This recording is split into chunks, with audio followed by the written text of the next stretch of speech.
गुरु प्यारी साध संगत जी, आप सभी को प्यार भरी राधा स्वामी जी। आज जो हम आपको साखी सुनाने जा रहे हैं वो साखी भजन सुमरन के ऊपर है कि भजन सुमरन में कितनी ताकत होती है। एक बार परोर का सत्संग था, बाबा जी का सत्संग होना था और उस वक्त तो वो जगह जो है परोर की पूरे पहाड़ के ऊपर है, पहाड़ी के ऊपर जगह है और काम चल रहा था। तो एक जेसीबी रास्ता बनाने के लिए ऊपर चढ़ी और ऊपर चढ़ के वो ऐसा फंस गई कि ना वो आगे की तरफ बढ़ पा रही थी और ना पीछे को आती थी। उसको धक्का लगाने के लिए एक जेसीबी और चढ़ा दी उसके पीछे। अब वो भी अटक गई। जब वो भी अटक गई, दोनों जेसीबियां रुक गई, वहां ना नीचे उतरती ना ऊपर ही चढ़ पाती थी। ऐसी एकदम खड़ी पहाड़ी है वो सीधी। अब बड़ी परेशानी हो गई। उसके पीछे एक तीसरी जेसीबी और चढ़ाई कि इनके सहारे से या तो ये नीचे आ जाएंगी या ऊपर चली जाएंगी। अब इसी तरीके से करते करते 9 जेसीबी ऊपर नीचे लग गई लाइन में, एक दूसरे को धक्का लगाने के लिए कि या ये ऊपर चली जाए पहाड़ी के ऊपर या नीचे उतर जाए किसी भी तरीके से। अब इस तरीके से लटक गई एक माला की तरह बन के, ना नीचे आए ना ऊपर आए और गिरने का बहुत खतरा मंडराने लगा। आखिर रात के 12-1 बज गए। वहां के जोनल सेक्रेटरी जो था वो भी बहुत परेशान कि जो इनके अंदर ड्राइवर बैठेंगे, अगर ऊपर की जेसीबी का वो जो पंजा है अगर वो कहीं से छूट गया ऊपर से या कोई पत्थर टूट गया तो सारी ऊपर नीचे आएंगी, बहुत बड़ा नुकसान होगा जान माल का। अब बड़े परेशान। आखिर व्यास फोन किया उस जनरल सेक्रेटरी ने, व्यास फोन करके और उनको बोला कि ये हालात है, हम बाबा जी से बात करना चाहते हैं कि बाबा जी अब हम क्या करें, ये मुसीबत आ गई हमारे सामने। तो बाबा जी से जब वहाँ के एरिया सेक्रेटरी ने बात की कि बाबा जी ये हालात है और 9 जेसीबी ऊपर नीचे हैं और कोई सी ना तो नीचे उतर रही है और ना ही ऊपर चढ़ पा रही है, इस तरीके से लटक चुकी है एक माला की तरह। बड़े परेशान। तो बाबा जी ने उनसे क्या कहा कि ऐसा करो, अब रात के 1-2 बजे हैं, रात के 1-2 बजे का वक्त था। तो बाबा जी ने उनसे कहा कि ऐसा करो, आप कुछ मत करो और जितनी संगत है वहाँ सुबह 4 बजे तक आंख बंद करके आंख खोलना ही नहीं और आप भजन सुमरन पे बैठ जाए, मालिक सब भली करेगा। तो जब ये बाबा जी का हुक्म था, उनके मुख से यह बात निकली हुई थी, तो वहाँ का जो जनरल सेक्रेटरी था, इंचार्ज था, जो जिसके हाथ में पूरा वहाँ का बंदोबस्त करने का इंचार्ज था, वो उसने अपनी सारी संगत से ऐलान करवाया, सबको बैठाया कि भाई मालिक का, हमारे सतगुरु का हुक्म है कि अगर वो जेसीबी नहीं उतर रही कोई किसी भी तरीके से, तो ऐसा करो आप भजन सुमरन पे बैठ जाओ। अब रात के 12-1 का टाइम था और सुबह 4 बजे तक उनको बाबा जी ने बोला कि 4 बजे से पहले कोई खड़ा नहीं होगा। तो वो बाबा जी का हुक्म को सुनकर सारी संगत उनके इतने प्रेम प्यार से, इतने अंदर से दिल हृदय से भजन सुमरन में बैठ गए कि हमने खड़ा ही नहीं होना, हमारे मालिक ने खुद कहा है कि सुबह 4 बजे तक आप भजन सुमरन पे बैठे। अब 2.5-3 घंटे का वक्त बनता है। रात का ही 1 बजा हुआ था, 3 घंटे का समय था सुबह 4 बजे तक। तो बाबा जी ने जब 4 बजे का नाम लिया, जितनी संगत थी सबको बैठा दिया मालिक के ध्यान में। और जब सुबह 4 बजे अलार्म बजा, सब ने, वहाँ का एरिया सेक्रेटरी ने राधा स्वामी बोली और सब ने आंखें खोली। तो जब आंखें खोल के जेसीबीओं की तरफ देखा तो जो 9 जेसीबी ऊपर नीचे लटकी हुई थी, चढ़ने के लिए सब की सब नीचे उतरी हुई थी, एक एक दूर खड़ी हुई थी बड़े आराम से। पता ही नहीं चला कि वो कैसे, किसने, कौन सी ऐसी शक्ति, कौन सी ताकत है। अब वो शक्ति थी जिससे खंड ब्रह्मांड रुके हुए हैं, उनके नीचे कोई सपोर्ट नहीं लगाई हुई है। वो शब्द की ताकत से ही खड़े हैं, सारा कुछ रुका हुआ है। जितने भी लोक परलोक है सारे शब्द की ताकत से चल रहे हैं। जिस शब्द के आधार पर पूरी सृष्टि को रोजी रोटी, सारी सृष्टि का आधार किया हुआ है, सारी सृष्टि चल रही है उन 5 नाम शब्दों की ताकत से। तो जब सुबह 4 बजे का वक्त दिया, 4 बजे उठकर खड़े हुए तो इन्हें क्या देखते हैं, सारी जेसीबी जितनी थी 9 की 9 नीचे उतरी हुई थी। आज हमारे मालिक, हमारे सतगुरु 2.5 घंटे का, 3 घंटे का भजन सुमरन क्यों बताते हैं? बहुत बड़ा राज है। जो काम हमारा नहीं होता, जो हर तरह से हमें ये लगता है कि ये तो होना बड़ा असंभव है, ये तो हो ही नहीं सकता, जिस चीज को हम सोच भी नहीं सकते, वहां तक हमारी सोच ही नहीं जा सकती, वो काम हो जाते हैं सिर्फ भजन सुमरन की ताकत से।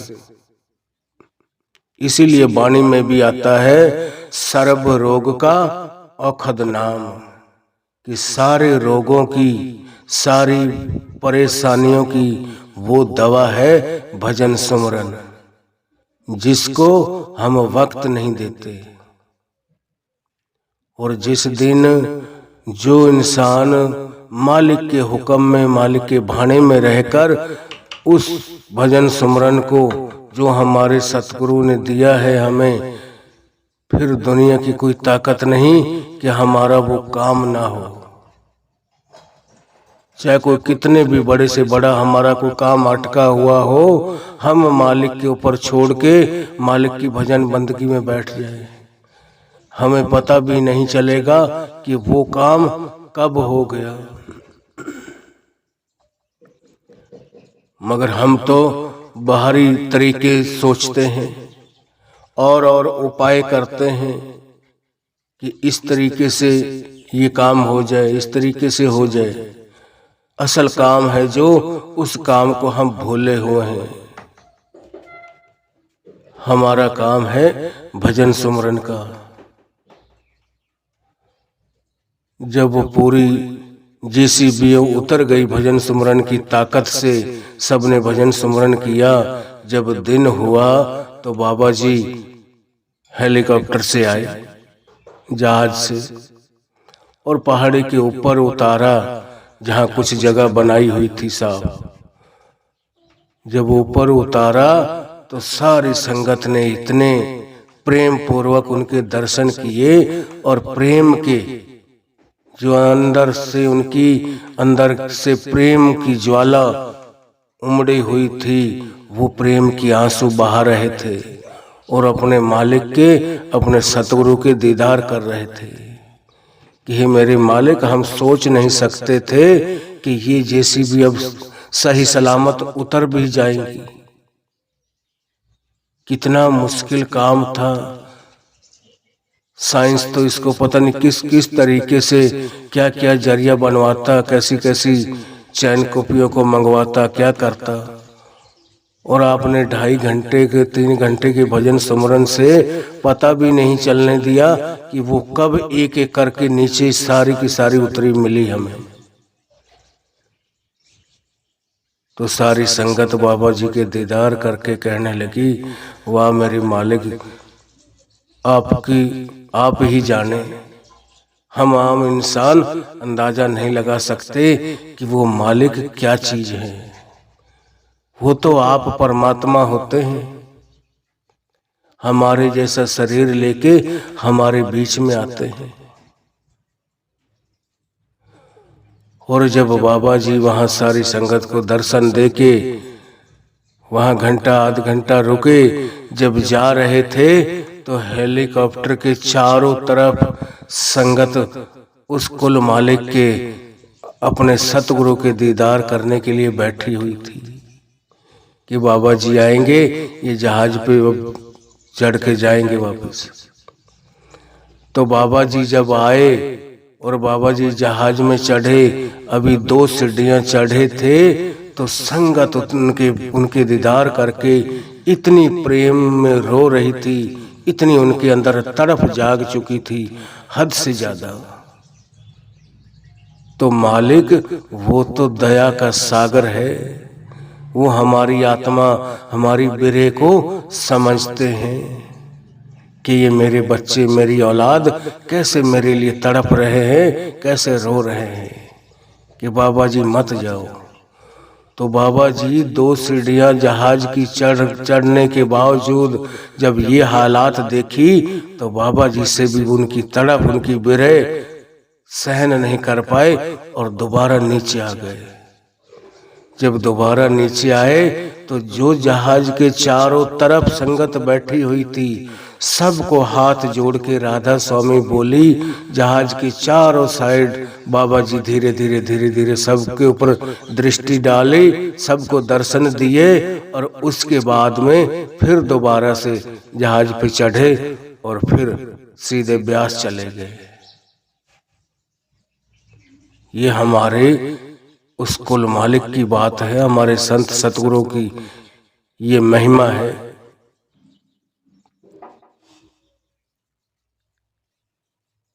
वो कोई दिखावा नहीं करते,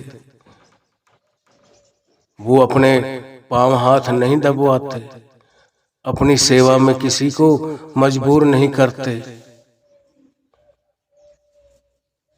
आज हम संत महात्मा तो बहुत देखते हैं, उनके पीछे कितने कितने उनके चेले चेलियां, क्या क्या, किसी के बारे में हम क्या बोले। हमारा तो दिल ही नहीं कहता कि किसी के बारे में कुछ कह दे, मगर जो हमारे संत सतगुरु हैं, व्यास गद्दी के जो गुरु हैं हमारे बाबा जी, उनके मुकाबले तो पूरी धरती पर इतना बड़ा संत सतगुरु नहीं मिलेगा। धरती पर ही क्या, सारे लोक परलोकों में नहीं मिलेगा। 3 लोक 9 खंड में संत से सब ही डरते। जो हमारी सेवा निस्वार्थ करते हैं, जिसके बदौलत हमसे कुछ मांगते नहीं।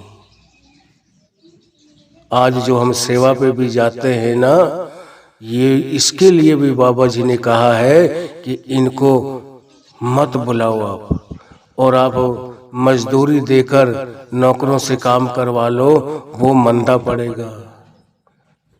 आज जो 10 दिन की 5 दिन की सेवा में हम जाते हैं ना, कहीं भी जहाँ बाबा जी के डेरे, उनके सत्संग घर बने हुए हैं, तो बाबा जी कहते हैं ये मेरे को बहुत महंगे पड़ते हैं। क्यों? क्योंकि मेरे को इनका सारे परिवार की संभाल करनी पड़ती है, इनके सारे कारोबार को भी देखना पड़ता है। और हमारी भी वो, जहाँ भी हम सेवा में जाते हैं, हमारी भी वो कितनी मेहमानबाजी करवाते हैं। सेवा का तो एक बहाना होता है।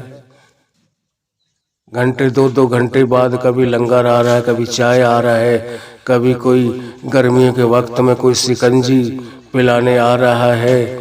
इतना तो हम अपने मेहमानों की, जो हमारे रिश्तेदार जिनको समझते हैं, उनके लिए भी हम बंदोबस्त नहीं करते।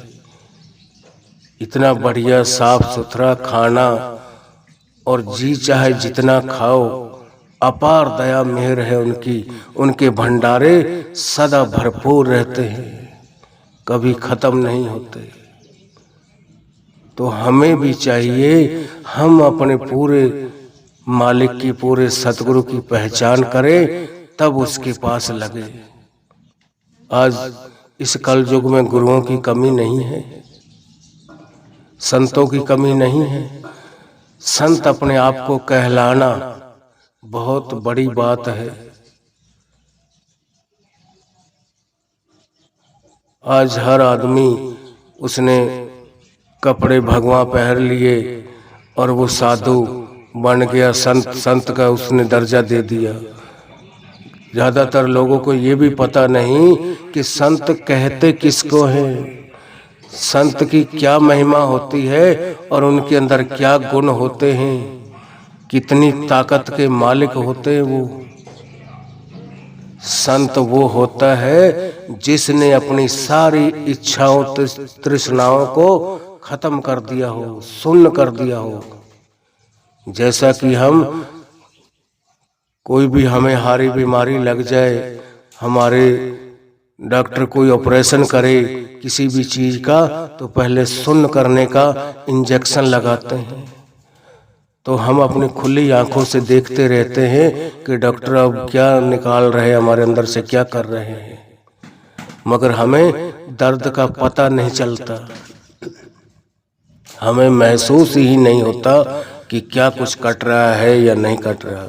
वो चीरा लगाते हैं, किसी के अंदर कोई पथरियां हैं, कोई गुर्दे की कमी है, कोई भी चीज को चेंज करना होता है, वो बदल देते हैं, मगर पहले सुन्न करते हैं। और जिसने अपने पूरे शरीर को सुन्न कर दिया और वो अंदर जाके मालिक से जुड़ गई उसकी रूह, वो संत की अवस्था में पहुंच जाता है। इसने सारे शरीर को सुन्न कर दिया हो।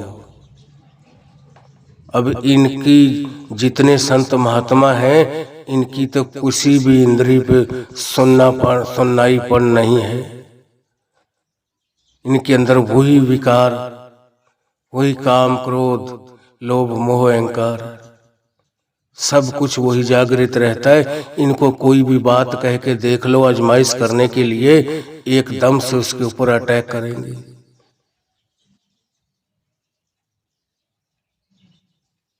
इनको हम संत, जिनको हम आज के वक्त में संत बोल देते हैं, संत किसी को कुछ नहीं कहता। संत की वो अवस्था हो जाती है जैसे एक बच्चे को 40 दिन का बच्चा हो, जन्म लिए हुए को अभी 40 दिन हुए हो, उसको हम चाहे गाली गलौज करें उसके साथ, चाहे उसको मार पिटाई करें उसके साथ, वो आगे से ना हमें उसका कोई जवाब नहीं देता, ना हम जो उसको बुरा भला बोले वो आगे से हमें उसी तरीके की गाली नहीं देता, या हम उसकी मार पिटाई करें वो आगे से हमारे आगे हाथ नहीं उठाता। तो संत की वही अवस्था होती है जैसा कि एक छोटा सा 40 दिन का बच्चा होता है।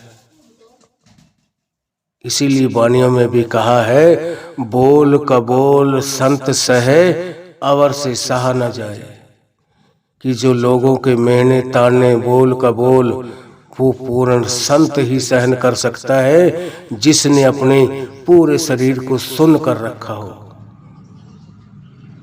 कोई भी वासना, कोई भी इंद्रिय उसकी जागृत नहीं होती, वो संत होता है। सारी इच्छाओं, सारी तृष्णाओं को जिसने सुन कर दिया हो, वो ही संत है। आज लोग ज्यादातर महात्माओं को अपने आप का, अपने नाम के पीछे संत का जो वर्ड है उसको जोड़ देते हैं।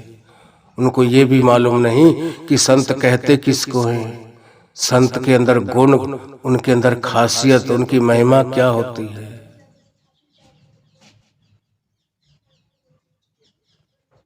तो हमें भी चाहिए इस साखी द्वारा हम अपने मालिक के ऊपर सच्चा भरोसा, सच्चा विश्वास, और जो मालिक ने हमें भजन बंदगी की हिदायत दी हुई है, 2.5 घंटे हम भजन स्मरण को भी वक्त दें, ताकि हमारा भी पार उतारा हो जाए, हम भी इस दुनिया के भवसागर से पार हो जाए, हमें बार बार जन्म मरण के दुखों में ना आना पड़े। इतनी भजन बंदगी करें कि हम अपनी मुक्ति के दरवाजे पर पहुंच जाए, और वहां जाएं तो मालिक भी इतनी खुशी से हमें अपनी गोद में उठा ले। मगर आज तो हम इतना नामदान बेशक मिला हुआ है, हम भजन स्मरण को वक्त ही नहीं देते। और वहां जाके जब हमारा अंत समय आ गया तो वहां हमसे जब पूछा जाए, हम नीचे की तरफ सिर करके वहां बैठ जाए, शर्मिंदगी महसूस करें, जिसके बारे में वाणी में बोला हुआ है, मत हर पूछे कौन है जो परो हमारे द्वार। कि ऐसा मत हो, ऐसा समय ना आए कि हमारा अंत समय नजदीक आ जाए, हमें मालिक लेके जाए, और वहाँ जब हमारे कर्मों का लेखा जोखा देखा जाए, हम वहाँ नीचे की तरफ सिर करके बैठ जाए शर्मिंदगी से। अगर हम अपने मालिक के हुक्म में भाने में रहकर पूरा भजन स्मरण को वक्त देंगे तो मालिक भी हमारे ऊपर इतना खुश होगा, अपनी गोद में ले लेगा, जैसे कि एक माँ अपने बच्चे को ले लेती है। मगर जो भजन सुमरन को वक्त नहीं देता, उनको शर्मिंदगी महसूस होती है। वो वहां सिर झुकाकर खड़े होते हैं। तो हमें चाहिए, मालिक ने जो हमको गुरु विद्या दी है, जो नाम शब्द की दीक्षा हमें मालिक ने दी है, उसको पूरा वक्त दें, पूरे समय दें।